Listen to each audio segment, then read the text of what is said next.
Welcome to On Chemistry. This is Organic Chemistry series.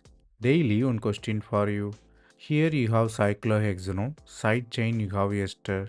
You have two functional group. You are reacting with two different reagents. You should find what difference it can make. The reaction is all about chemoselectivity. Two different functional group, two different reagents. So what difference it can make whether ketone or ester reduce. Sodium borohydride, lithium borohydride. Sodium borohydride is a weak reducing agent because pH bond is stronger. Electronegativity of boron is very high.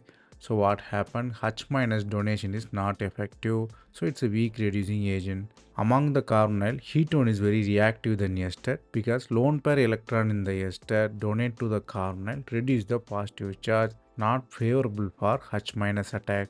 So ester is weakly reactive, boron is weakly reactive.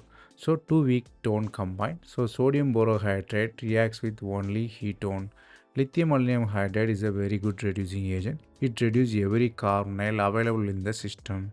So what happened? Both carbonyl and ester reduced. The concept we have to learn here is sodium borohydride is a weak reducing agent. Only reduce the reactive carbonyls. That's all from this video. Thanks for watching. If you have any suggestion or feedback, comment below.